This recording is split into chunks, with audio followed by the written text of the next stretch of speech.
Hi, good afternoon, everybody. Thanks so much for joining us today. I'm Sarah Miller. I'm the Executive Director of the American Economic Liberties Project, and we are thrilled to be talking about access to markets this afternoon with a tremendous panel leading with Congressman Joe Neguse from Colorado leading us off. So he is stepping out of a really important hearing. In respect of his time, I'm going to keep my intro shorter than I otherwise would.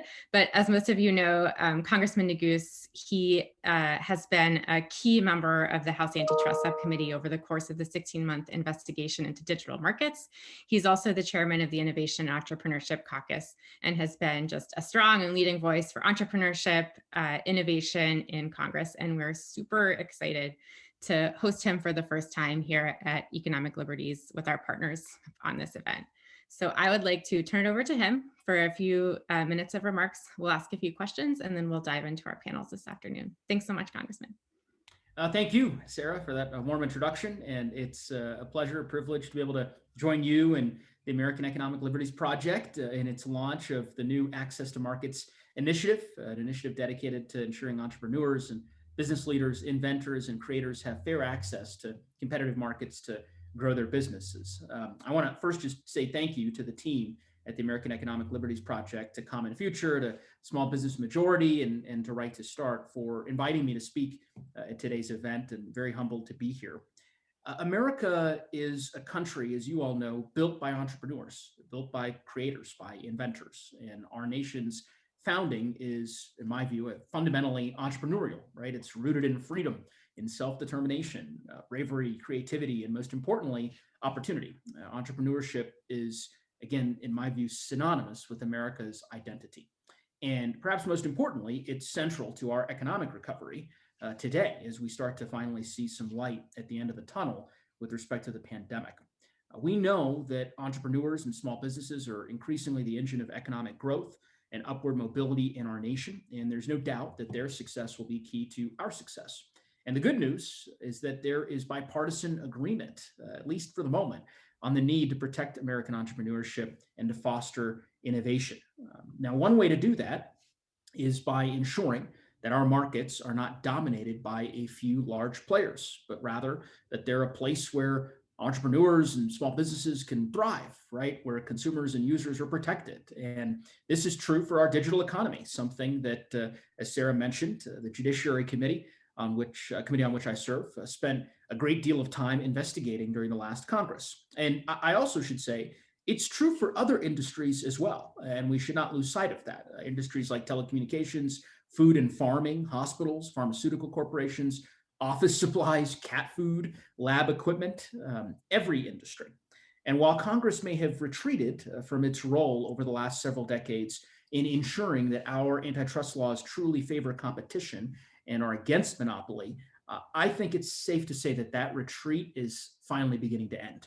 Last Congress, the Judiciary Committee's Antitrust Subcommittee opened a bipartisan investigation into the current state of competition in digital markets and the health, really, of the antitrust laws for a 21st century economy.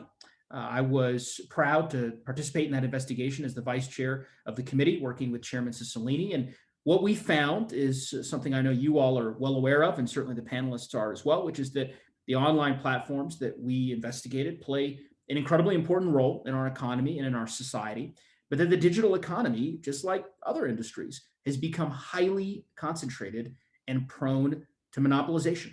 And the four companies in particular that we looked at really captured control over e-commerce, communication, and information online. And that extraordinary power has allowed various platforms to exploit their gatekeeper power. I'm sure we'll talk about this during the course of the panel discussion, but that in turn has allowed them to dictate terms and conditions and extract concessions, real concessions, concessions that businesses would not consent to in a competitive marketplace, but were forced to make given the lack of options.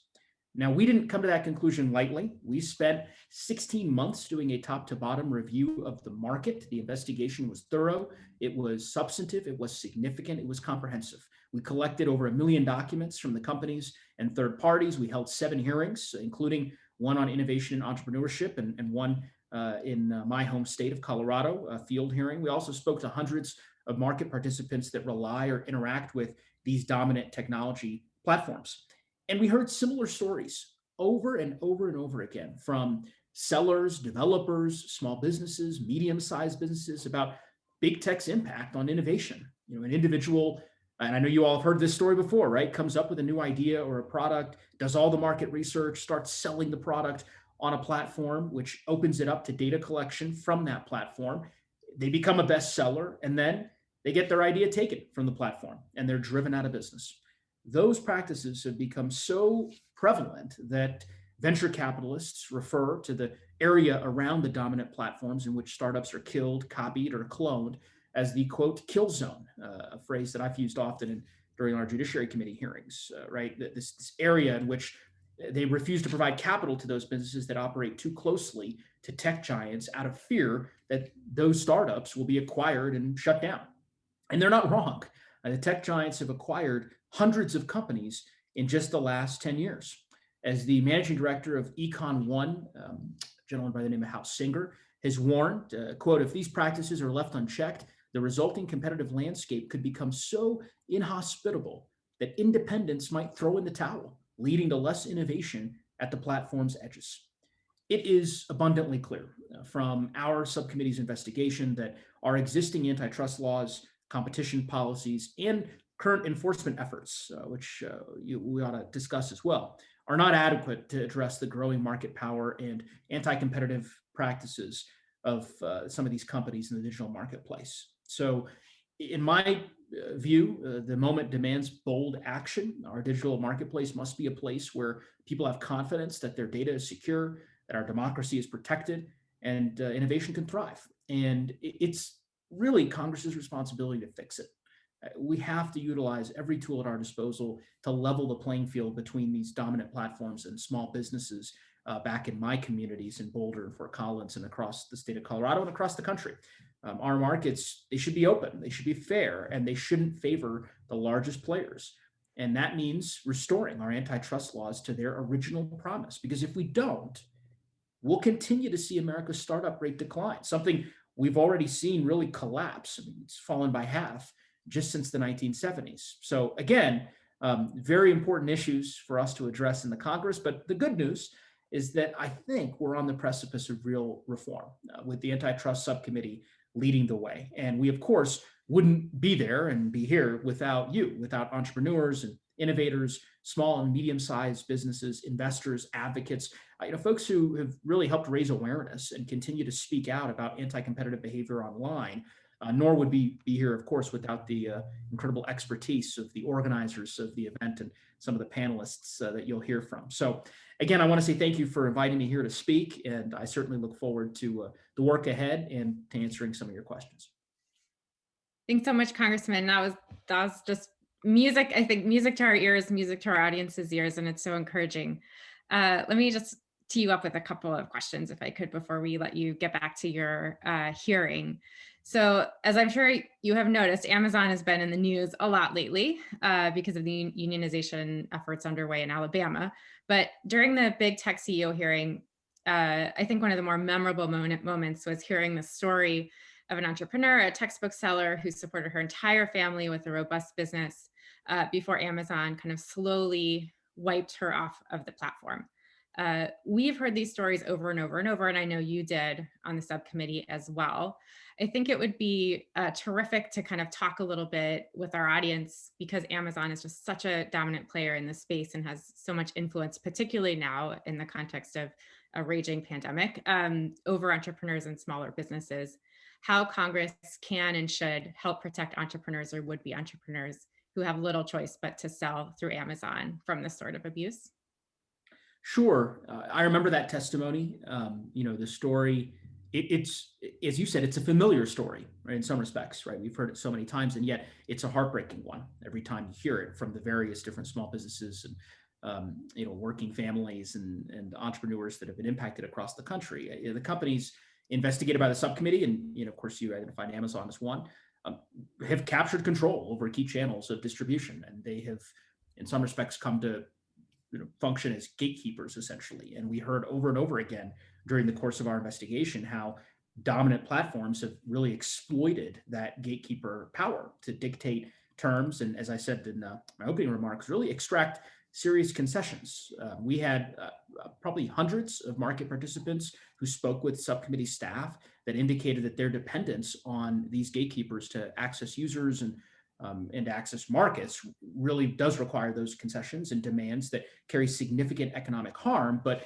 they essentially, in the view of those individuals, it's the cost of doing business, right? Given the lack of options. I mean, by controlling access to the markets, the giants can pick winners and losers throughout our economy. They can charge exorbitant fees. They can impose oppressive contract terms. They can extract data, valuable data from the people and the businesses that rely on them, which in turn then allows the tech giants to surveil other businesses, right, to identify rivals and so forth, and ultimately acquire or eliminate competitive threats. So look, I think Congress has a unique role to play in reducing what I think you could describe as sort of inherent conflicts of interests, right? I mean, the subcommittee's report identified a large slate of legislative and regulatory options, everything from structural separations and lines of business restrictions to non-discrimination rules, right, to ensure fair competition, promote innovation online. And now we are, in the arduous but important process of having a robust discussion amongst committee members about the sort of menu of options that subcommittee staff outlined, and working to try to finalize what those look like in terms of making the recommendations to the broader Congress and enacting some real statutory changes. So I'm looking forward to that work. We're deep into that work already. I don't want to get ahead of the chairman, obviously, in terms of his announcements as to where we'll go from here. But suffice to say, it's something we're taking seriously. And I think you're going to see a movement afoot to really strengthen our antitrust laws. That's great and exciting to hear. And one thing that you just mentioned in your answer there, which kind of really caught me, was you basically said Amazon has the power to pick winners and losers. And for a long time, with the winner and losers context is focused on government power, right? For decades, the kind of dominant narrative around what's been holding back entrepreneurship and business dynamism is government red tape, right? That's the dominant narrative that we hear over and over and over.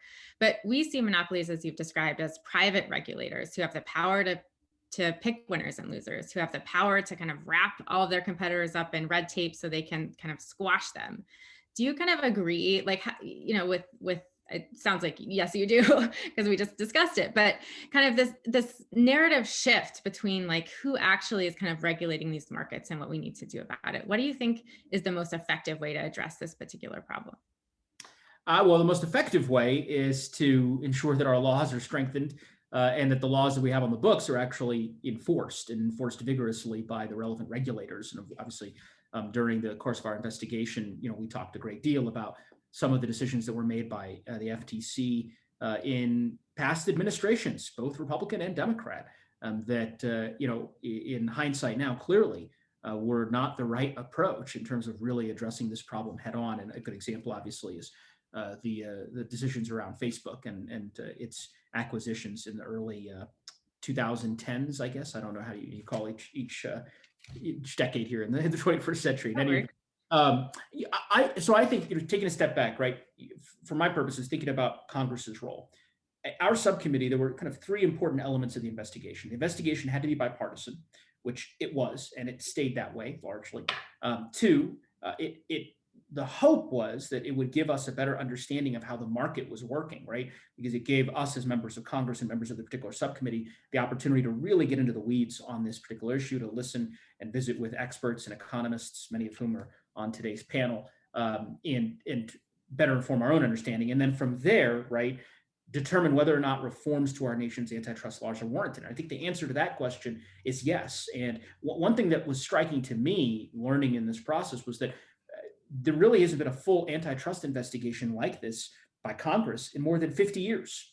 And I think what the chairman did, Chairman Cicilline, could be largely replicated for other industries where there also is heavy concentration of power at the very top. Now, obviously, for our purposes, the most pressing task ahead for the subcommittee now is to conclude the investigation we started into digital technology, the digital technology marketplace, by ultimately taking the investigation's findings, which left no doubt that there's a compelling need for Congress and for the antitrust enforcement agencies to take steps to restore competition online, and then to ultimately take up these recommendations. So without getting into the specifics of which recommendations I think the subcommittee is going to move forward on. I will simply say they are very robust. They're comprehensive. Some of them are more comprehensive than others. And obviously there's going to be a robust exchange of ideas amongst committee members, many of whom have different ideological views and come at this from different walks of life. But I think there are many of us on the committee who believe we need to be bold. And my hope is that will win the day with respect to the recommendations that we adopt. Great. Well, I think you have a whole lot of people who want to help make that happen. So don't hesitate to reach out. Let me ask you one more question if I can before we let you go. So one of the many, many reasons we think monopolies are problematic is that they have political power, not just through lobbying and influence campaigns, but also through their ability to leverage their dominance to close off smaller rivals for arbitrary reasons, including speaking out against their behavior or calling on congressmen or, talking to the media or talking to us if that's found out. So we saw that way back in 2010 when independent farmers publicly spoke at field hearings about the ways in which kind of dominant agribusinesses were abusing them and kind of consequently had their contracts cut, their livelihoods jeopardized. How can entrepreneurs, it's a very practical question for this effort, how can entrepreneurs and businesses make their voices heard who want to engage in this work and build support for policy change? How can they navigate that, really existential danger to their livelihoods, not just in tech, but in, markets kind of all across the economy, as you talked about in your remarks? Well, that's a great question. It is, and it's a tough question. I was just reading a great article yesterday, the day before, about supply chain issues, obviously largely brought on by COVID-19, but nonetheless exposing the concentration of power with respect to the broad retail industry and the realities of small grocery stores who are struggling to be able to have supplies delivered from suppliers, right?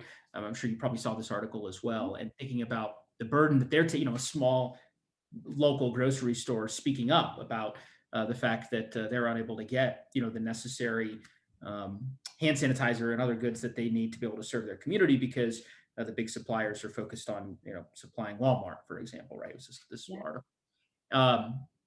I think it's a challenge, and it's a challenge that's only going to grow, particularly with respect to the digital economy, because each of the companies that we investigated have an outsized influence on our daily lives and our society. I mean, you're talking about companies that in 2020 you easily combined valuation, right, of all the companies combined, it has to be over $5 trillion, right? So that's when you think about just from the sheer power that they have.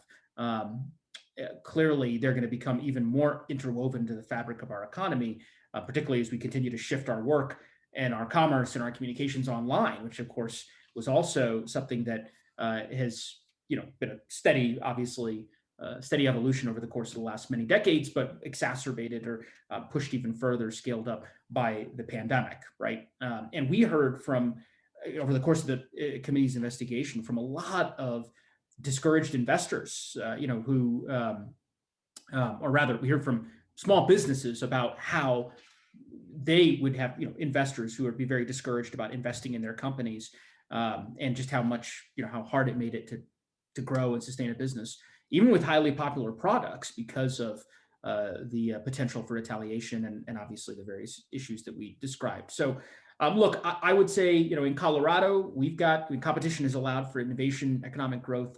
Arguably, Colorado's, it's turned our state into a growing tech powerhouse, but we also have, anti-competitive behavior from these big digital platforms that's made it more difficult for some of the small businesses in our state to succeed. And I've heard from those businesses. And so I guess a long-winded way of saying this, the laws in Congress simply won't change if we don't hear from those who are most directly impacted by the problems that we are trying to solve.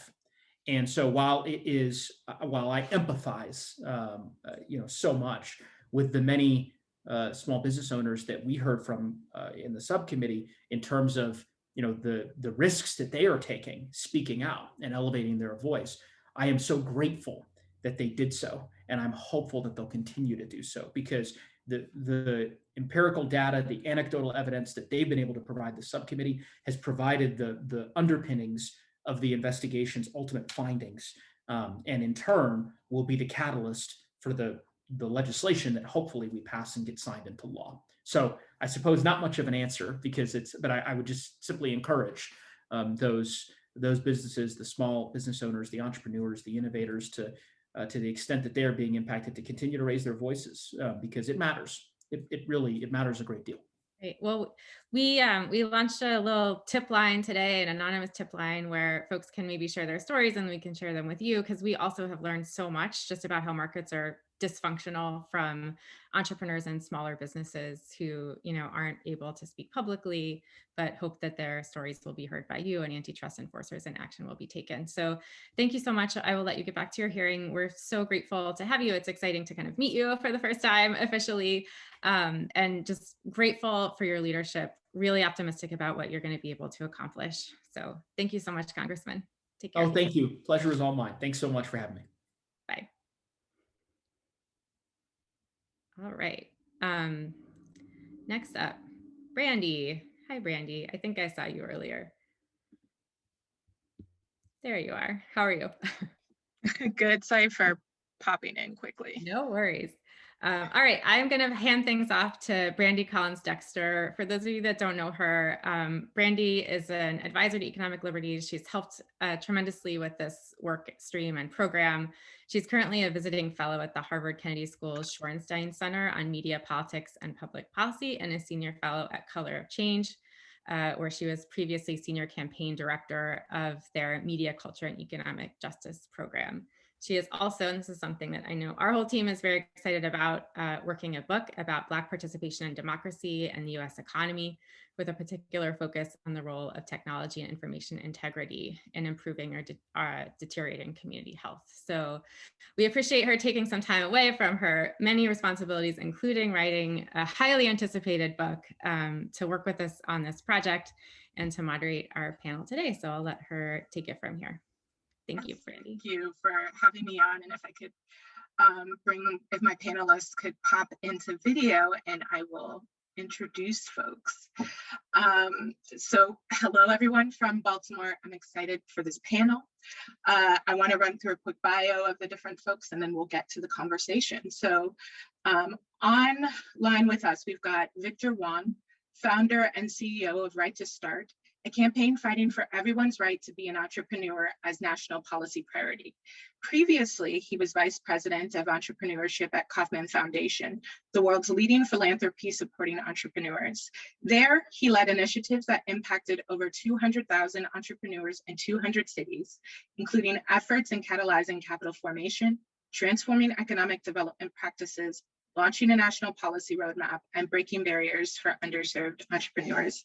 He's also the co-author of Rainforest, which explains how any region can replicate the historical innovation dynamics of Silicon Valley. The book was awarded Book of the Year Gold Medal by Ford Reviews. His newest book, We Are All Starters, is a manifesto to create an economy that empowers entrepreneurs of all kinds. You should also watch the Start Show's episode on Tulsa, The Legacy of Black Wall Street, which is excellent and available on the Right to Start website.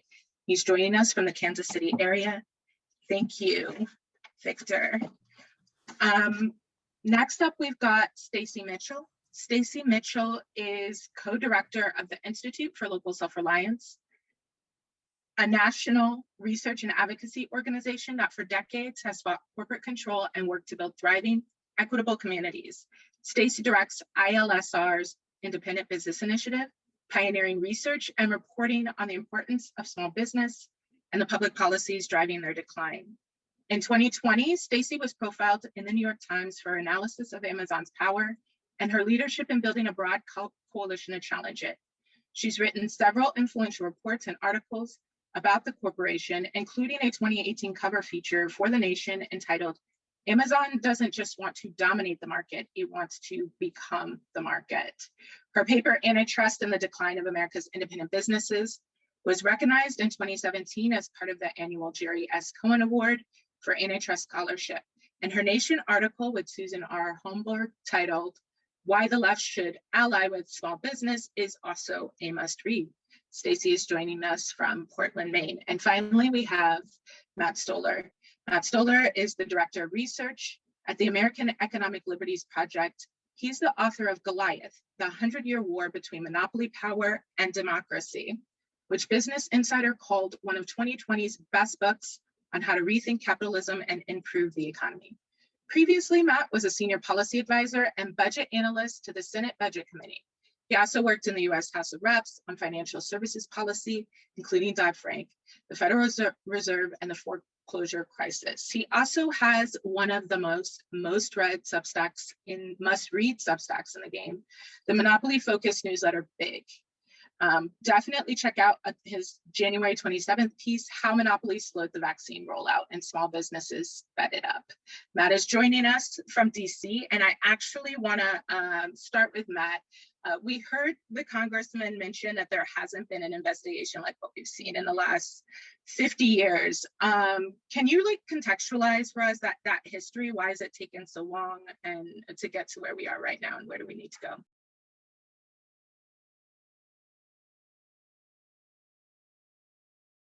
It wouldn't be a Zoom event if somebody didn't start talking when they were muted. So I figured I'd play that role. So I'm going to read you a quote from the 1928 Democratic Party platform, which said, monopolies are formed and conducted in violation of law and are driving all small tradespeople and small industrialists out of business. So traditionally you had this, in both parties, you had a recognition all up into the 1970s that you had labor and small business and farmers on one side, and you had monopolists and finance on the other side. And the movement, kind of populists, progressives, and kind of in both parties, people saw monopoly and finance as the enemy of business. And this changed in the 1970s when you had a shift towards, usually went under the rubric of deregulation, but it basically meant relaxing antitrust laws, relaxing control over finance. And what we've seen because of that, because the language of how business people and Americans and policymakers thought, that led to a consolidation of power in the economy, the monopolization in every area. And it's not just tech. I mean, we often say that, but I get emails and I've done stories about cheerleading. I'm going to do one on salt. It's universal remote controls. It's everywhere in every part of the economy. But over the last 5 years, we've seen a change as advocates and business people and writers have started, and labor unions have started to understand that we have a new form of insidious private regulation going on. So this is the quote that everybody likes from Mark Zuckerberg, but he said, Facebook in many ways is more like a government than a business. We're really setting policies. And he starts a Supreme Court, tries to start his own currency.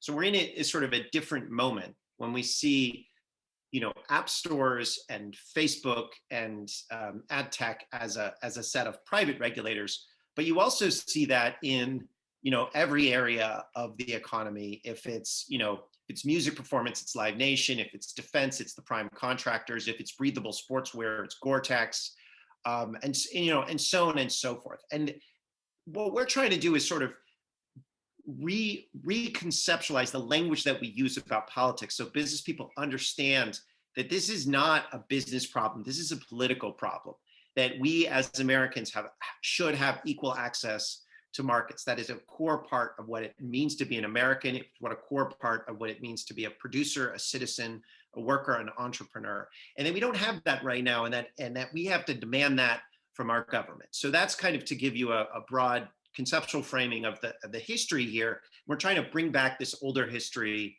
and kind of update it for today.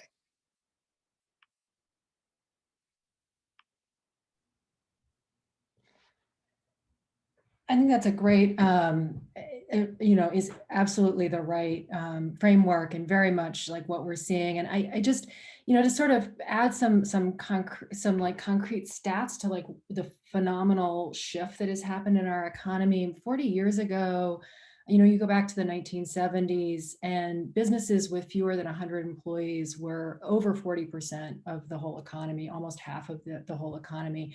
Today it's down 20%. And at the same time, we've seen this complete collapse in the formation of new businesses. I mean, the rate at which new businesses are starting each year is about a third of what it was in the 1980s.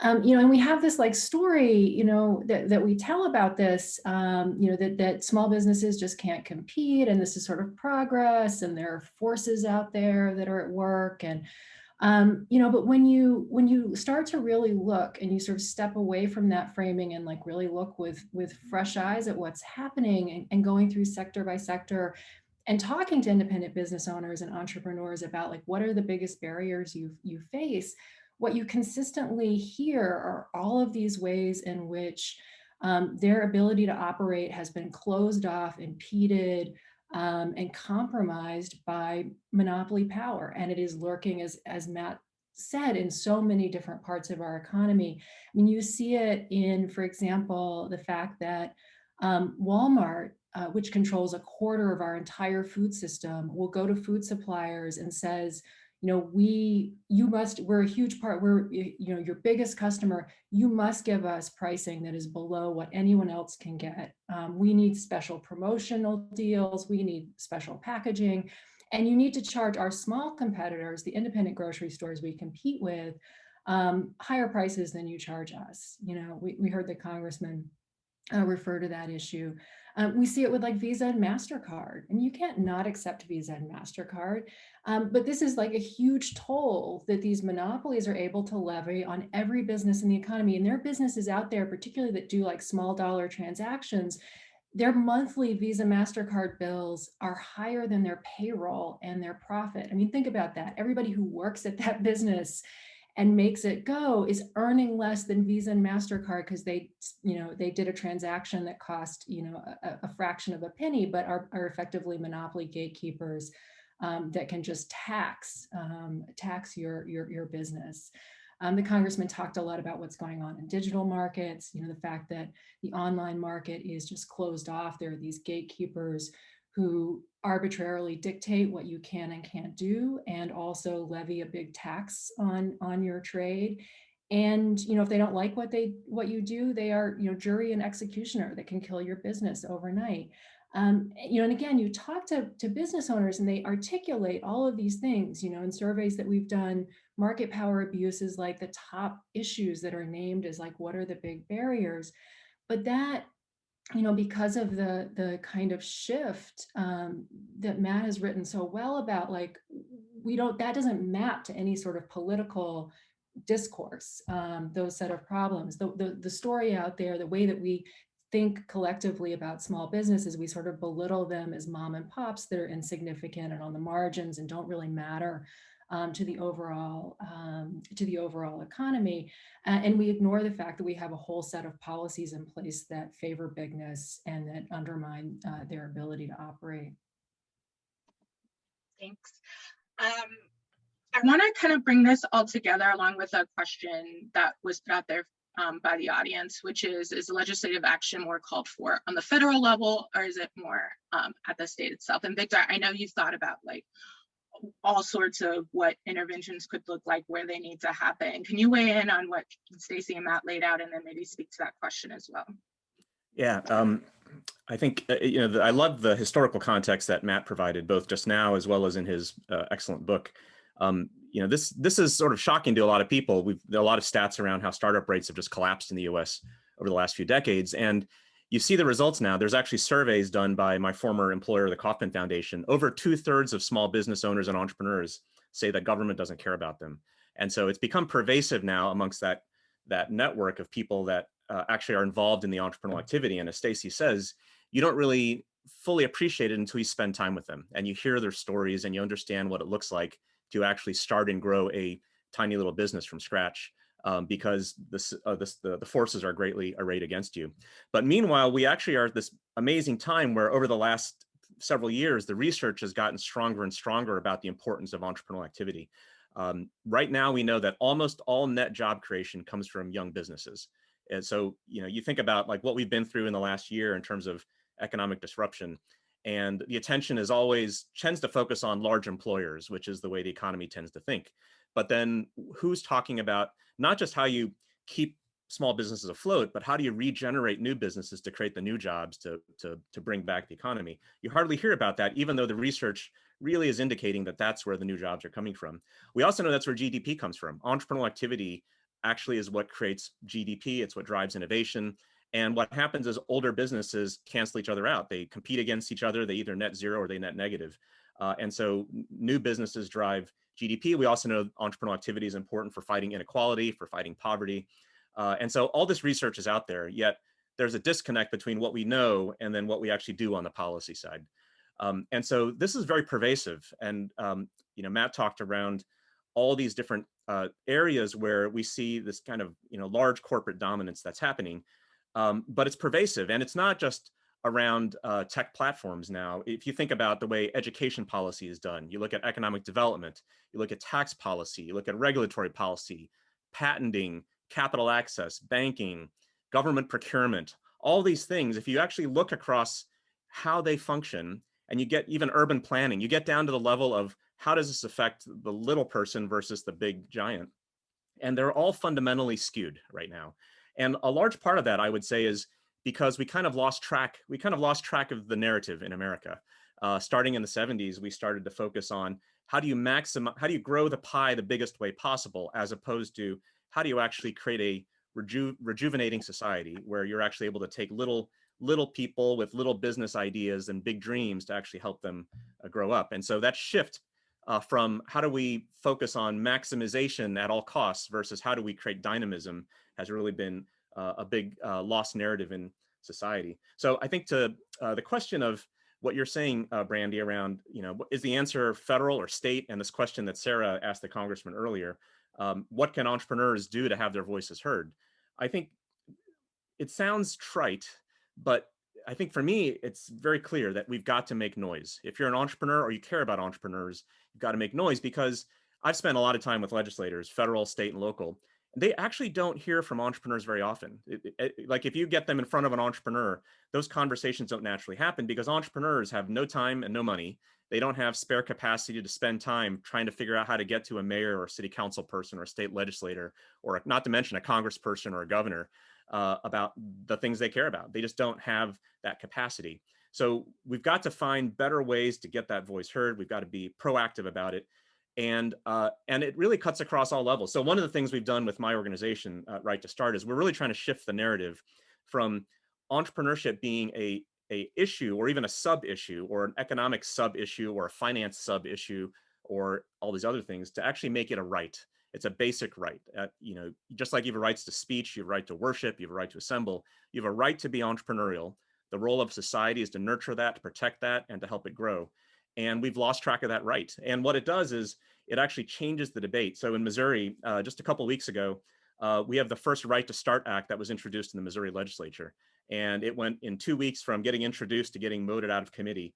And we're finding a really interesting broad-based support for the types of issues we're talking about, because you can start, when you frame it as a right, it changes the narrative. It's not about just, can we get tax credits here? Or can we get this law enforced there? It starts to look across all these different areas in entrepreneurial activity and start to realize that we've built an apparatus that's just lost the entrepreneurial narrative, and we have a chance to recapture that again. And we really have to right now. Yeah, I've been thinking about this a lot as I'm writing my book, because one of the key pieces to that is about the history of small Black businesses in various movements, in like movements for civil rights and building up equity. And often those were places where people would go and be able to organize across political ideology, free from surveillance. Those were the places that hired people for jobs where they may not be able to get hired in other places, perhaps because they have records and others. And so for a lot of Black communities, that idea of capital and small business ownership is really important. And yet out in the narrative sphere, we often get these competitive frames like business versus labor or consumer versus labor, and all these things that kind of put at odds these various issues we face. So I wanna hear from all of you on that, but I'd love to start with maybe Stacey on like weighing in on your thoughts about that. Yeah, I mean, I think, I think we've seen sort of the collapse of neoliberalism, of this sort of ideology that just doesn't hold water anymore, and nobody really believes it. And so we're at a moment where there's an opportunity to articulate, how do we actually think about the economy? How do we think about political economy? And I think there's a really powerful framework around thinking about, concentrated power is the primary thing that democracy has to fight, and that is a different way of organizing how we think about politics and how we think about the economy. This idea of like labor versus business, the notion that small business and labor are inherently oppositional. It's not something that you see in our, based on like drawing on some of Matt's work and kind of building on that. I went and looked through the history of, just read like the AFL-CIO newspaper from the 1940s, 50s, 60s, in through that period. And there's all of this talk about workers and small business and farmers and kind of an agenda that's about democratizing power. That idea that there is these oppositional forces between business and labor is really an idea that comes out of big business, out of the U.S. Chamber of Commerce. This notion of we're gonna forward a big business agenda and use small business as a way to disguise that, and that our goal is to both kill unions and to also take market share from small businesses. And that notion of opposition doesn't really read to most people's lives. Like my grandfather, for part of his life was a machinist at a factory, and for another part of his life ran a small country general store with his brother, and his economic reality was not very different between those two things. They were both like sort of working middle class jobs. And the real question in his life was how much control did he have over his livelihood? How much say did he have on the job? How much ability did he have as a business owner to actually serve his community without being interfered with by a big, powerful corporation? Like those central questions of dominance, of control, of power, those were the things that sort of framed his economic reality. I think that that's a framework that we need to recover, that there is a lot of ways in which ordinary people can align around an agenda that takes on corporate power. Matt, do you want to get in on that? Yeah, sure. It's a great question, and I've learned so much from all three of you. I mean, it's really been pretty extraordinary, the work that you guys have all done in your different spheres. One of the things that Stacey told me once really struck home with me when we were talking about Walmart, and there's no one who knows more about Walmart than Stacey. And so I might be butchering the numbers here, but let's just say that there are 10,000 retail stores in America in the nights prior to the 1975. And then Walmart effectively rolls up a lot of them. So now you still have 10,000 retail stores in America, but instead of having 10,000 separate owners, you have one owner in Arkansas, to oversimplify the story. Those owners of these stores, these local stores, they're also workers, right? And they own, when you're a small business person, you own capital, but you also are a worker. And we have to see small business in that context. And what Walmart did when they just changed the ownership structure, they made it and they essentially engaged in gatekeeping power to keep others out of the market. They not only got rid of a lot of local businesses who were social institutions, but they also made it impossible for people who might want to leave a local store to start a competitor, which is a substitute for getting a different job, right? It gives workers bargaining power when they can leave their job and they can start a different business. So this is a labor issue in a lot of different ways.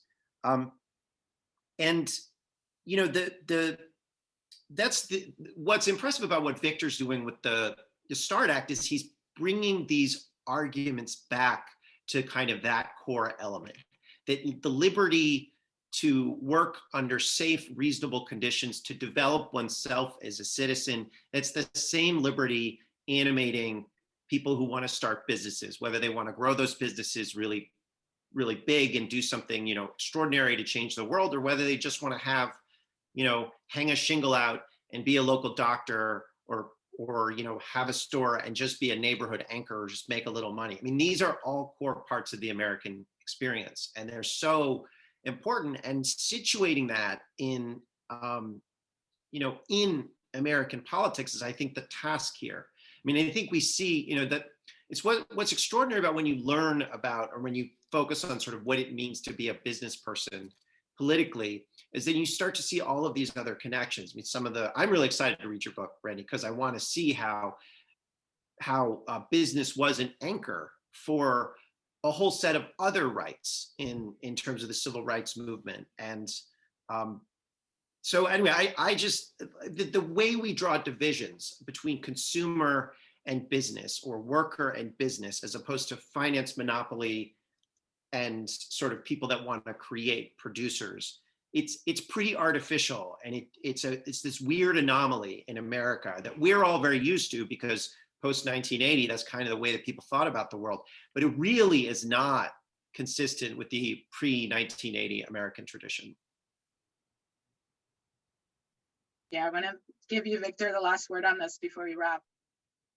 I think this, everything, double down on everything Stacey and Matt talked about in terms of this sort of old industrial era dichotomy between workers versus employers. And, there's a study that was done a number of years ago that asked Americans about their ideas, their entrepreneurial dreams and ambitions, and found that 62% of Americans actually have a dream business they want to build someday. 41% would start it within 6 months if they had the means to do it, yet only 2% actually end up doing it. So there is this gap between America's still pent up entrepreneurial ambition. We are still the congressman talked about it, this is a country built on entrepreneurs, and it's still very much part of the DNA, yet we've created a system that actually somehow stifles that energy and it doesn't come out. And I think this idea of how do we reshape the debate, I think it's really, a lot of the debate is around, do you redistribute wealth or do you not redistribute wealth? And I think what we're really talking about is, how do you redistribute the means to create wealth? And that means to create wealth is powerful. And it's like a 360 problem that cuts across so many different aspects of society, but we haven't had a real discussion about it, especially at this time when entrepreneurs are so important for economic recovery and overcoming inequality. This is a debate we need to have, and I think the time is right now to start it. Great, thank you. Well, I know one thing I'm definitely thinking about is, as I write this book, is my great-grandfather was actually a mechanic by trade, and he worked for someone for a long time, and he had a good relationship with that person, a white man. And the guy asked him what he wanted to do, and my great-grandfather said he wanted to have his own mechanic shop.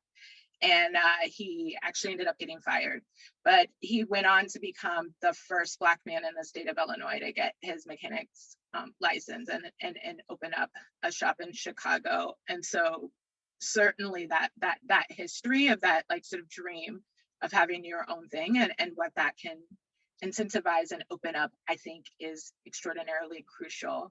I'm going to hand it off to Denise, but I did want to go around and see if everybody had like a sort of 30-second kind of pitch, or where folks can find you. Where do you want to direct folks? Start with Victor and work back around. Oh, sure. Join the Right to Start movement, righttostart.org. You can sign up. We've got a field guide for policymakers. There's lots of ways to make noise and get involved, and we're going to be rolling out more and more. So sign up for the movement. It's free to join, and we'd love to have people. And the goal is to build out a network of 100 communities and 100,000 advocates for entrepreneurs across the country in the coming years. So please join. We'd love to have you.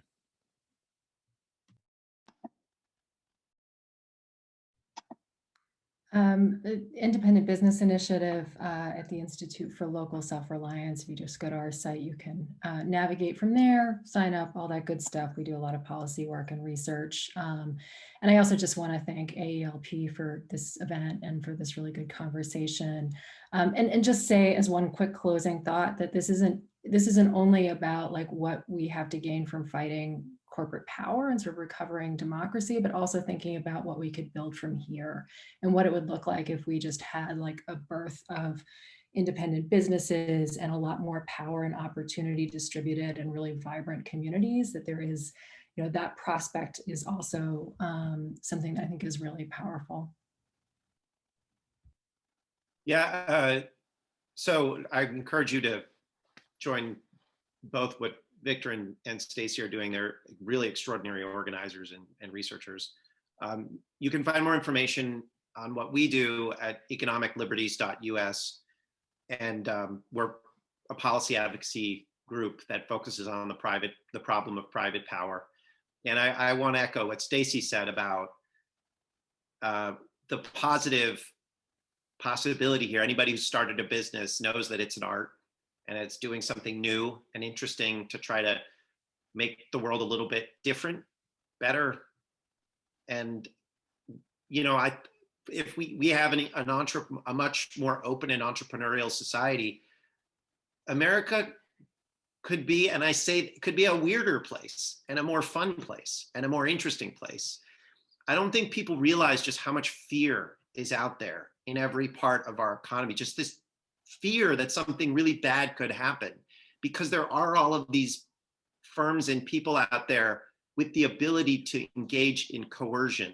And that is real, and it's pervasive in the commercial side of the economy. We don't talk about it, but America's gotten a lot less weird and more homogenized, and that's a real loss. So one thing that's so exciting about this agenda is that if we, and I think sort of all of us, can free ourselves, we will have the ability to see so much more fun, strange personalities come out and be themselves. And that's just, it's like, that's what I love about America. It's just wonderful. You are an eternal optimist, despite what they say on Twitter, Matt. Well, thank you. This has been a wonderful panel. I'm really honored to have been a part of it. I'd love to bring Denise Hearn up to transition us to the next panel. Thanks, y'all. Well, thank you so much. I feel like now we have to concurrently launch the Keep America Weird campaign with our Access to Markets campaign. But thank you so much for all of you who are still with us. We've got a fantastic additional 40 minutes, and we've been talking a lot about entrepreneurship, and now we're going to hear specifically from actual entrepreneurs. And I'm excited to introduce Tim O'Reilly, who has a history of convening conversations that reshape the computer industry. If you've heard the term open source software or Web 2.0 or the maker movement or government as a platform, he's had a hand in framing each of those big ideas. He's the founder, CEO, and chairman of O'Reilly Media and a partner at early stage venture firm O'Reilly Alpha Tech Ventures. He is also on the boards of Code for America, PeerJ, Civis Analytics, and Popbox. His book, WTF, What's the Future and Why It's Up to Us, was released by HarperCollins in October 2017. So Tim, thank you so much for being here, and I'm going to pass it over to you to respond to what you've heard this morning. Thanks very much for having me. All this is music to my ears. I want to really respond in a couple of ways. And just to give you a little bit of background about who I am and what I do, I have a tech company. I've been a publisher of computer books, technology conferences, and I haven't basically since 2000. I've had an online learning platform, which is an ebook aggregator, which then became a video platform and then became a live training platform. And as a result of that, I've thought a lot about platform economics and what are the incentives, and realized that there's a very concrete way that you can tell when somebody is a monopoly. And it's when they feel free to compete with and abuse their suppliers. Because we're not a monopoly. We were trying to say, okay, how do we get our other publishers and then other kinds of content providers to say, we want to come and join onto your platform? And so we had to serve the supplier side as well as the consumer side. And it seems to me that if you are not a monopoly, you have to have that balanced point of view. So in recent years, I've been spending a lot of time studying Google and Amazon in particular. but the tech industry in general, and thinking about this question of how these companies that started out so idealistic, became monopolists. And it's a perspective that I think is very relevant for this discussion, because market power is only half of the problem. I think there's two aspects that I'm focused on. And one is, do we have the wrong model of what the market ought to look like? And I think all of you are involved in retelling that story. I think, Matt's history is very consistent with the way I think about it. It's this ecosystem approach, but it's sort of wrapped up in the very fabric of Silicon Valley. Back in 1998, Jeff Bezos said, our goal is to be Earth's most customer-centric company. And he's described this flywheel where you basically have lower prices and therefore you get more customers. And because you have more customers, you get more suppliers. But the critical part of the flywheel for Silicon Valley is get more customers, keep growing. And so here was this customer-centric company, which is now in a position where their natural rate of growth has slowed, and their most profitable new business is advertising, which is effectively taxing your supply side for visibility. Now let's look at Google. They had this slogan, "Don't be evil." And in 2004, when Google went public, Larry Page, the CEO, said, "We want you to come to Google and quickly find what you want. Then we're happy to send you to other sites." That's the point. Today, Google, and you guys all remember the 10 blue links, and actually, if you look for something non-commercial, it still looks pretty much like Google did in, say, 2010. But if you look for anything commercial, you don't see organic results anymore. Or maybe you see one at the bottom of the page. What you see are Google's own properties and ads. So effectively, Google went and they officially retired the "Don't be evil" slogan in 2018, which is, kind of mind blowing. But the question I've been asking myself is why? I know these guys, they are idealistic. They do believe that they are trying to serve the customer and that they're only doing the things they do because it's better for the consumer. And the first reason, I think, is that they have the wrong mental model of the way the world ought to work. That basically, if you serve the consumer, everything else will take care of itself. And that's the fundamentally extractive mindset of, Western growth capitalism, which is we just have to grow and everybody will profit because we'll all be more, prices will go down.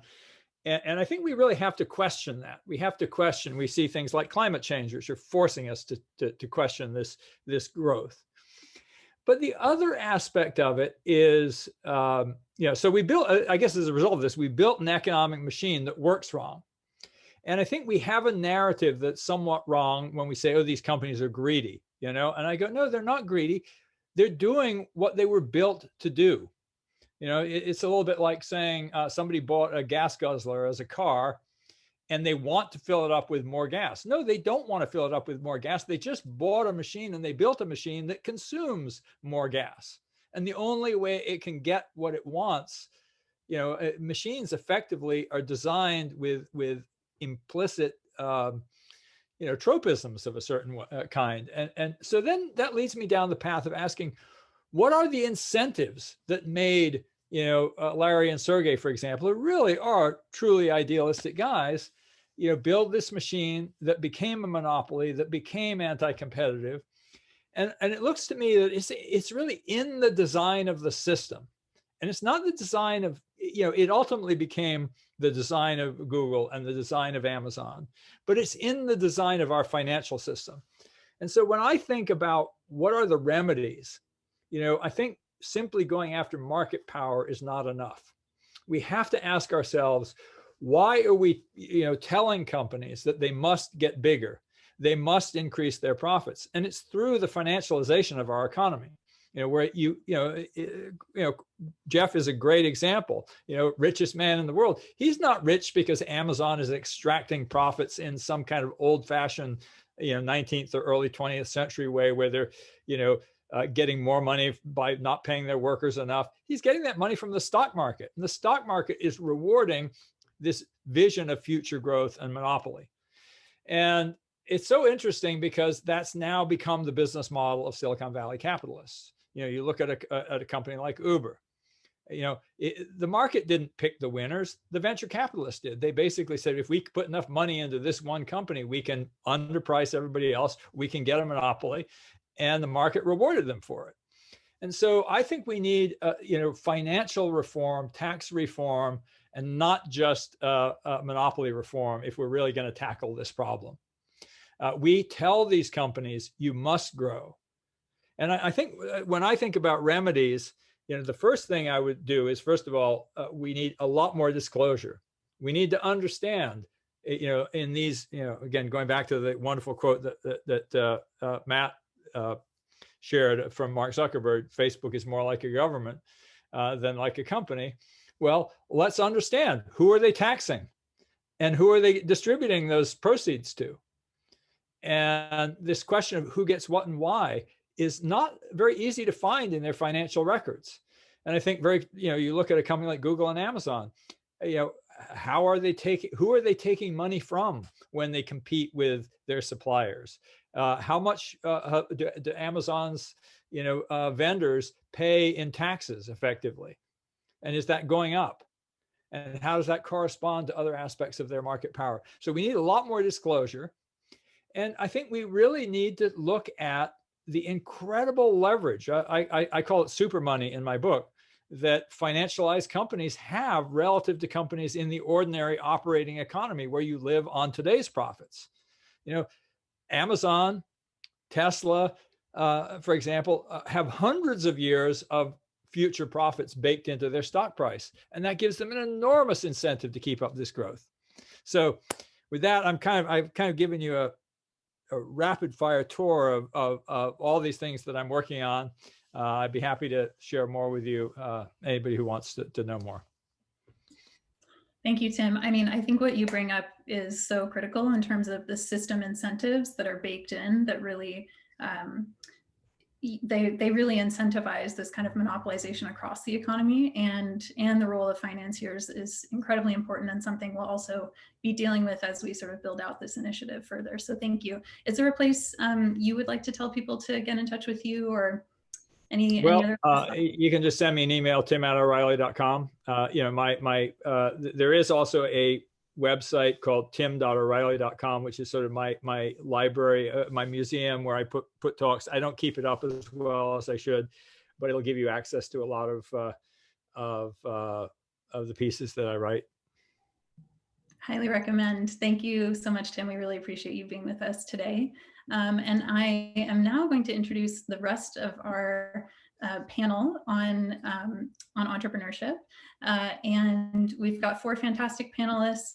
And I really loved actually how the last panel ended talking about the hope and the vision for what this could be, because as I listened to each of these 4 panelists in different ways, I thought they were all saying essentially the same thing, which was this real sense of hope that human creativity is endless, and talent is equally distributed, but opportunity is not. And so as we're foregrounding all of these issues that we're facing, I really wanted to just start there by, again, sort of reiterating this vision and hope that if we can remove these barriers for entrepreneurs to truly thrive, then we're gonna get to a really interesting and fun place, as Matt emphasized. So I'm gonna start with Jules Pieri, co-founder and former CEO of The Grommet, which is an e-commerce platform for launching small maker businesses. It was acquired by Ace Hardware in 2017, and she's also the author of How We Make Stuff Now. And I'll admit I hadn't heard of The Grommet, but I realized later that I had utilized many of the products that were launched on the platform, including things like Swell water bottles, Fitbit, OtterBox phone cases, Simply Safe, pop sockets, and even bananagrams. So I'm sure many in the audience have also utilized some of the products that were launched on The Grommet. Next up, we have Tim Milner, who is president of Executive Temps, which since 1989 has provided employment placement for new talent at major entertainment companies, including Disney, Warner Brothers, NBC, DreamWorks, Oprah Winfrey Network, and on and on. Ted really emphasized when I spoke to him how he sees his role as helping launch young people's careers, as they often start in a temporary role and then they end up moving up into very senior roles within the entertainment industry. And next up, we have Rodney Foxworth, CEO of Common Future. Common Future works with over 200 leaders across the nation to shift capital, uplift local leaders, and advise the development of equitable economies. Common Future has an audacious vision for a new economy that works for all and extracts from none. And John Ahrensmeyer is founder and CEO of Small Business Majority. John himself was an entrepreneur who founded and sold an e-commerce company and then went on to found Small Business Majority in 2005. And Small Business Majority now has over 80,000 business people nationwide in its network. So thank you so much, all of you, for being here. And Jules, I wanted to begin with you. You said that you started the Grommet to level the playing field. And I found this quote really striking. The more innovative a product is, the less likely it is to succeed. Can you tell me about that? Sure. Glad to be here. And if you find any problems with my speaking, Denise is going to cut me off because I have an unstable internet connection. So it won't be because she didn't like what I said. It's going to be because of the internet. But to answer that question, well, it sort of starts with the Grommet origin story, I'd say then, because I was working at Play School, now a big company, in the 90s, and I observed our best new product ideas not making it to market, just falling off the R&D table.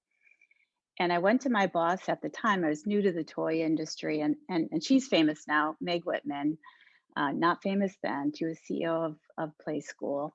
And I asked, what's going on? What gives? Like, we have great R&D capability. We care about infants and toddlers. We have great ideas. Why are we producing the same old stuff every year? And she said, the answer is simple: Kmart, Target, Toys R Us, and Walmart. And if she were answering it today, she would say Walmart, Target, and Amazon. What she was explaining to me was that we lost the ladder of success for new consumer products, which was independent, regional, small retailers who to this day are the retailers who take risks on products. What was happening at that time is what was earlier referenced, where the Walmart business model of having very few suppliers and squeezing them became the entire model for all of retail. And for a large format retailer, which most retailers are now, it's not worth the risk to them to take on a new product when they can squeeze more margin out of an existing relationship that's easier to maintain and bully. So all these little companies, all the new little ideas from Play School, found it harder and harder to find a place on the shelves, pure and simple. That's why I started the Grommet, because I thought that was insane. And I was a digital entrepreneur who understood how to create a digital platform. And on that squeeze from retail created an opportunity for better products from small companies, because the large manufacturers went into this kind of survival mode of squeezing R&D. For instance, Pepsi spends 1% of their revenues in R&D versus Google at 15. So what was getting squeezed was innovation. They just, focused on discounting, extending longer margins, producing the same old stuff, and retail became kind of a sea of untrustworthy sort of sameness in some ways. And that made it possible, oddly enough, because these big companies sort of turned to two things: M&A, mergers and acquisitions, and copycatting, instead of actually investing in R&D. So our little companies actually start to have sort of a good exit potential, but not a great way to get to market. And then Amazon's entrant and increasing power just squeezed that down effectively through mainly copycatting and counterfeiting.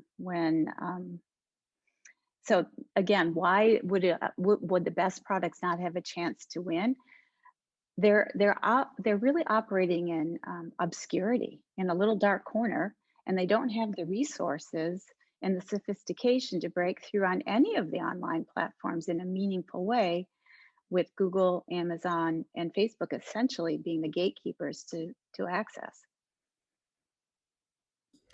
Thank you so much. And you bring up a couple of the tactics that we see as sort of ubiquitous across the board, despite the industry, that monopolists tend to use, like copycatting and being those gatekeepers, especially between customers or between entrepreneurs and customers via the advertising channels that they control. And I wanted to turn to you, Ted, because you know, as a business owner, you have encountered all kinds of coercive tactics from the hands of major players over the years. And when we spoke, one in particular stood out where you were telling me that Disney did an RFP that required the vendors to list all of their clients and then to list the percentage of business that they did with each of those particular clients. So can you tell us more about that and how that was, how you perceive what they were trying to do there? Yeah, yes, thank you for having me. I mean, from the various studios and networks that service the entertainment industry that we see on the big screen or on the tube at home, we have serviced at one time or another. Disney's probably was the most progressive in how they dealt with their vendors. So they had an RFP process. The RFP process required us as an agency to list all of our other clients, and not just all of our other clients, but the percentage of business that we do with each client, which ultimately tells Disney the percentage of business that they're giving us. And they turn around and use that information to negotiate a lower rate. Then once you're awarded the account, they bring in a third-party vendor who now is the agency, that's the organization that's there to pay their vendors. That organization charges us $6,000 a year just to be a member, a membership that we haven't asked for. Then there's close to a 0.6% for each invoice that we have to pay in order to get paid. So in essence, we have to pay Disney to get paid on our invoices for the services rendered. So in many cases, we're paying them $200 a week before they even pay us. Then they required us to not bill them for overtime rates. So in other words, if our employees are working and they're making $20 an hour, and if our bill rate hypothetically is, and it's usually about this range, $27.30, when that employee works OT, they're making $30, but they want us to bill them $27.30 when that employee is working overtime, which we by law have to pay them at $30 an hour. So it just progressively, you know, as I listen to many of the other entrepreneurs and organizations that we're on today, what they're explaining is exactly what I've been experiencing for the last 30 years that we've been in business. And I know many of my colleagues have just shut down their business because they just can't sustain it. It takes real courage to fight, and not just courage, but the strength and the ability and finances to stay in the game. Otherwise, they squeeze you out. Warner Brothers brought in a national agency, and that national agency came in, and we then became, instead of a primary vendor, a sub vendor under that national agency. And so over time, you lose your identity, and you're not able to market or brand yourself because every employee that you're sending is identified by that national agency. And once that national agency gets settled in, then they slowly stop using you. They didn't pay us for 3 months. They owed us close to $100,000 and refused to pay us because there was a glitch with Warner's paying them, and they weren't going to pay us till they got paid by Warner's. But yet they have a monopoly on Warner Brothers. So those are some of our challenges. We had a meeting with Disney years ago where we showed them the volume of business that we were not getting. So they were putting out exactly 1,807 orders and 67 orders for a particular quarter. Executive temps saw only 160 of those orders. And when we brought it to their attention, they were just stunned that we had the ability or the know-how to figure out the percentage of business that we're not getting.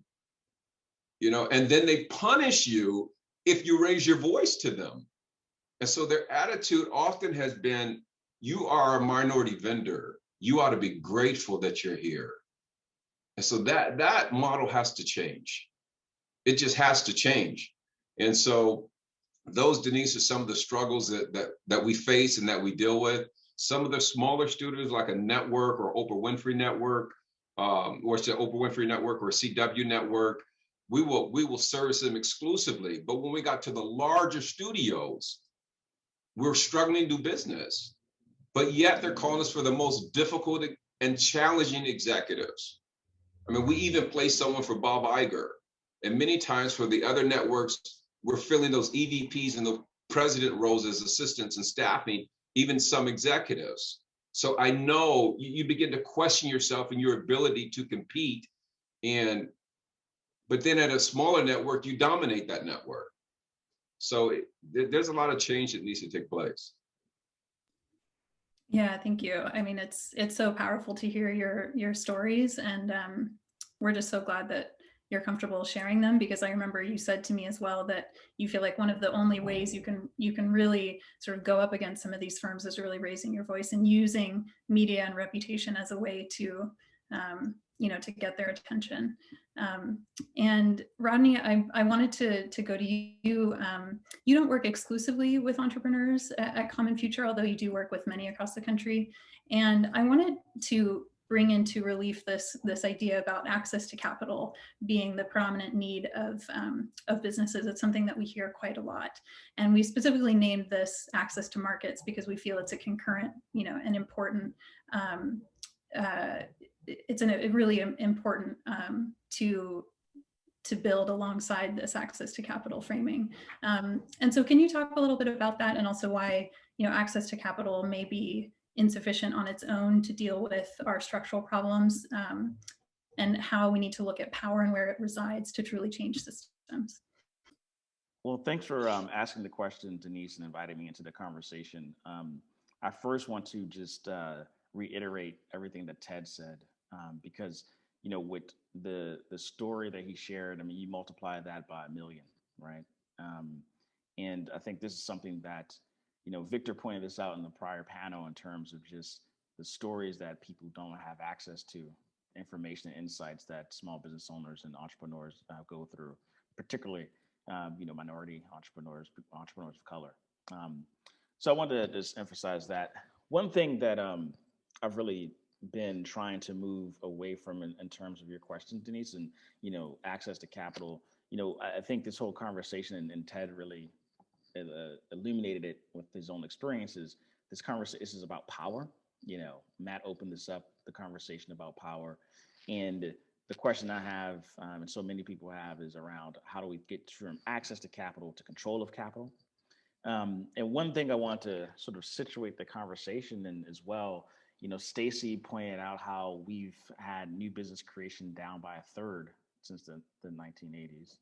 And then Tim pointed out just sort of like how the game is rigged, the financialization of our economy.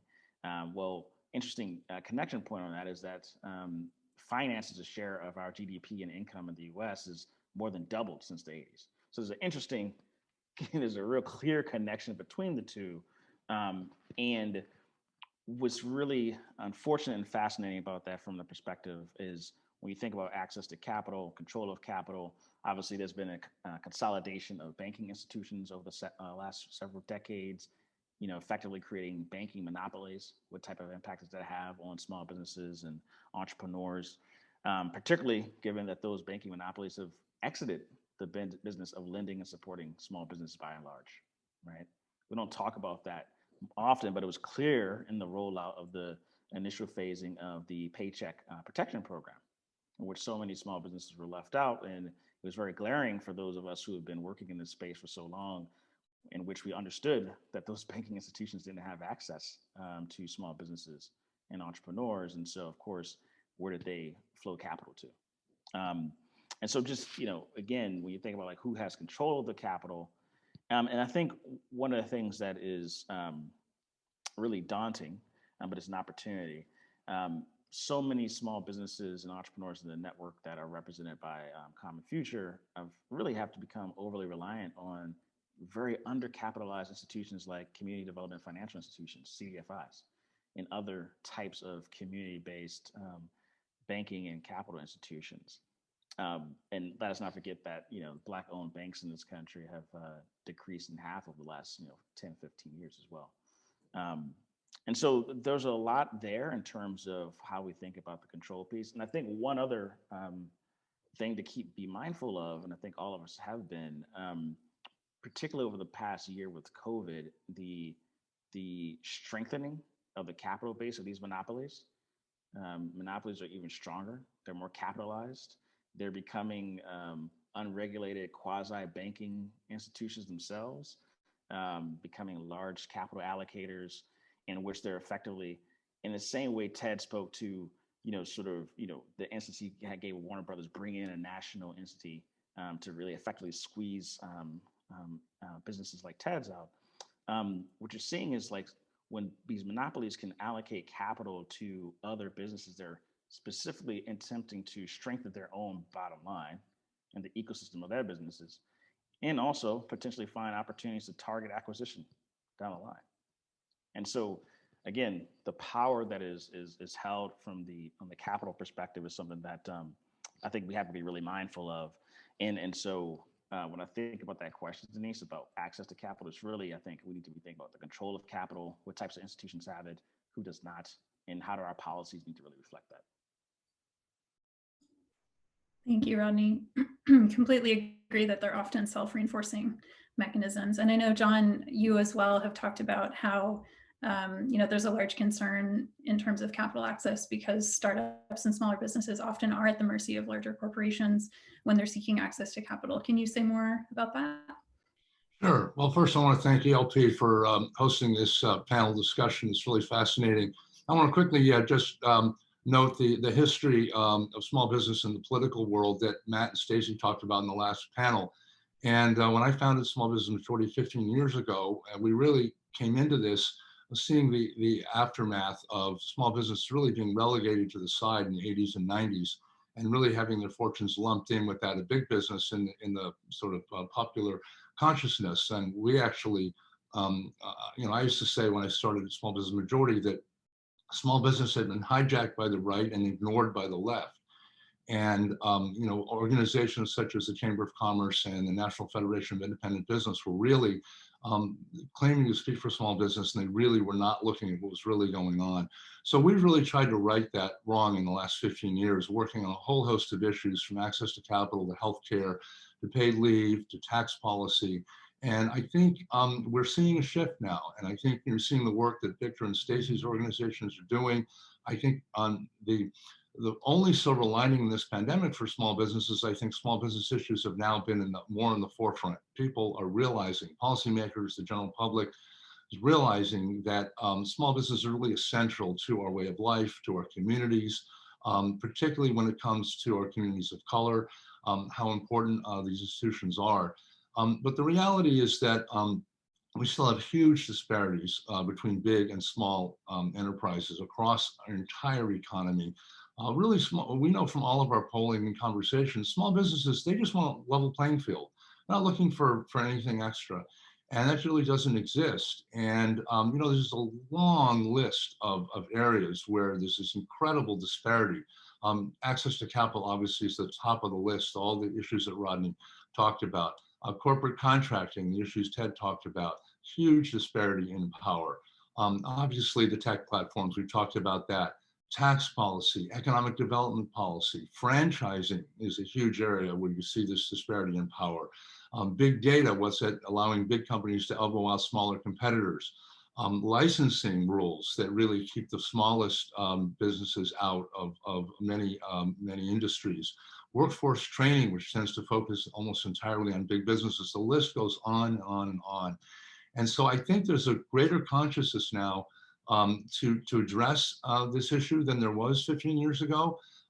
Really appreciate not only the efforts of organizations like Stacey's and Victor's, but also Victor's former employer, the Kaufman Foundation, has really stepped up and is supporting a lot of efforts among a whole host of organizations to really help small businesses figure out how they can kind of regain political power. And one last thing I want to say is the other kind of odd development during the pandemic has been an increase in small business formation because of all the layoffs. from companies. And so who knows how, how many of these will get off the ground. But that's why it's so important, the work that Victor's doing with Right to Start. So we have an opportunity to really get in and help new businesses start in a wholly new conceived economy with new rules and new guidelines. And so I think that's going to be, that's again a sliver of hope we have coming out of the pandemic. That there is still this, as Matt talked about, there's this incredible enthusiasm among people to want to be entrepreneurs, to want to start small businesses. And all of us working in this area, I think we have a lot of work to do to kind of help that happen. Absolutely, thank you. And I think we all do share that hope. I'm curious though if we can also talk about recourse, or avenues of recourse for entrepreneurs that do feel like they have been harmed or abused by these dominant gatekeepers. Maybe Ted, I'll start with you. What are the existing channels you feel like you have, and where do you feel like there are insufficiencies in those channels? I think entrepreneurs, that's a lonely job. It's a lonely job because in a lot of ways, your customers tell you you're no good. Your clients tell you that you're weak in supplying them. And so, my thing is that if you're really going to capture help, really understand who you are and the power that you have. And I think it's important that entrepreneurs know that they are some of the most courageous people in this country. To start a business, to leave a company and the security of that company, from the medical to everything that you need to support your family, to depend only upon yourself, is extremely, extremely courageous. And I think government needs to police those organizations that are getting tax credits from them for support, whether it's minority businesses, whether it's reaching out to some part of the community. Police it. Because I can tell you from my experience, Lord knows, they do what they want to do, when they want to do it, and how they want to do it. And so if you're not strong within yourself, you'll crumble. And so I think entrepreneurs need to know that when no one else tells you you're strong, tell yourself you are strong. And what they do is courageous. And so I commend them. And I don't know, Denise, all the avenues that really are available to us. Thank God for people like John and Victor's company, and now I just learned Stacey's organization, and I'm thankful to be on this panel and to understand and to learn that there are organizations that are really fighting and supporting us. But I think if we can support those organizations and small businesses, we won't need big mug government to step in and help us out. Anyone else want to weigh in? Maybe Jules or anyone? Yeah, sure. 2 minutes left. Yeah, happy to. Well, a thing I totally related to what Victor said about entrepreneurs being, two heads down to be policy wonks or show up in Washington, and what Ted just said, it rings true too. But what I did was I did a lot of writing and sort of just rabble rousing through the thing that was convenient to me. So I wrote a book that tried to help entrepreneurs navigate some of this, and I wrote a lot of blog posts on this. But ultimately, I got squeezed. Like Amazon offered to invest in my business, and I found that traditional VCs, it would have been alongside a VC, did not want anything to do with Amazon adjacent in my boardroom, anywhere near my business, and cut off some capital options for me there. They ultimately tried to buy us and started a knockoff company called Amazon Launchpad. So it was, I got into kind of like, if you can't beat them, join them situation. I had to sell my business to a large company because I couldn't fight without traditional VC, and I needed that strength on my side. And I really related to Rodney's comments on access to capital. Only 1% of the, as you know, Denise, the asset management world is managed by women and people of color combined. And I have a lot of ideas about how to redirect the carried interest tax credits that those investors get to direct them at good social and economic outcomes. no time for that right here, but when Tim talked about the financialization of the economy, that really resonated with me. I don't think it's just antitrust work. You have to attack that too. Yeah, and let me just add, there are now more vehicles for small businesses to get involved. We've talked about some of, again, Victor's group, Stacey's group, and a lot of the other groups out there. And not only have we, expanded our network to over 80,000 small businesses, we're doing 2 or 3 webinars a day now with them to educate them about policies, about tools. We have an online resource tool, venturize.org. But we also have developed partnerships with over 1,000 business organizations, local and state chambers of commerce, et cetera, across the country. And we are, rolling them up into an alliance that can really, where we really want to direct their point of view and their focus to state and national policymakers. So I do think it's a very fertile time now for businesses to get involved. We encourage small businesses to join with us or many of the other organizations out there, because I do think policymakers are listening now way more than they were when I started Small Business Majority. And now's the time. Now's the time coming off the pandemic. A lot of the inequalities have been exposed, but there's also, we're looking at it as the glass half full instead of the glass half empty. And there's a lot of need and opportunity to move forward now.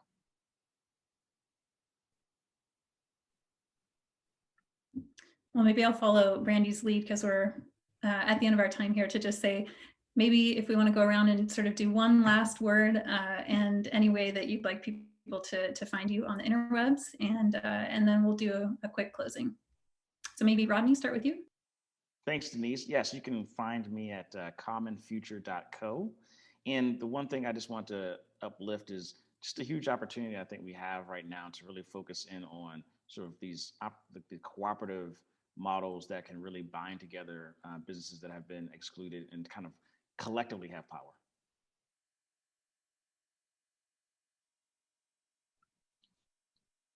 We're at smallbusinessmajority.org, and our online resource panel, Venturize, is venturize.org.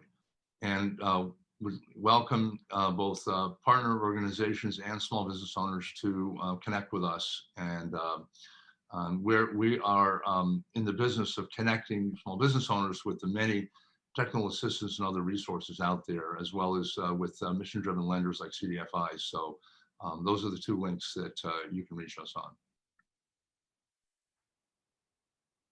And Executive Temps can be found at executive-temps.com. You can contact me there. And Ted's wife has a fantastic book that he was kind enough to send my way as well. So what is the name of it again, Ted, so people can look it up? It's called Leveraging Up. And the book was written by Stacey. Stacey, just briefly, Stacey's is a former assistant to the chairman of NBC and Paramount Pictures. And she was doing workshops and teaching that next generation of how to get in the industry because of its culture and the nature of how entertainment works, how to be successful and not just get a job, but how to land and launch and sustain a career. She went on to form an organization called Entertainment College Outreach Program, which features HBCUs. So we go to HBCUs. We've been doing that for about 10 years. We started that under the Obama administration, and we bring those students to entertainment and we provide internships for them. Their housing is free and their internships are paid. And I'm glad to say that 90% of those students that were seniors that were graduating are now working full time within the entertainment industry.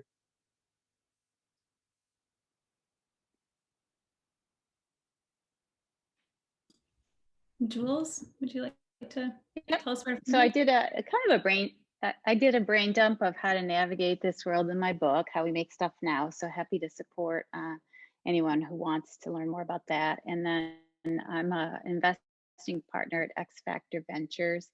So my email's on that site, and I'm really active on IG under my real name, Jules Pieri. And I always respond when people DM me. Well, thank you all so much. Again, I feel like we could have done this for a lot longer, and so we'll probably rope you into future events. And just wanted to, again, thank our co-sponsor, Small Business Majority. Thank you, John, and Common Future. Rodney, really appreciate not only you joining this event and co-sponsoring, but really being pivotal in sort of helping us frame and understand these issues as we've put this together. So thank you so much. And lastly, we just wanted to say that if you are an entrepreneur or a business owner on the call and you have experienced any anti-competitive behavior, we would love to hear from you. We have a tip line that we're launching today that you can share your story with us. We will keep it completely confidential unless you tell us that you're happy to talk to us or share it more widely.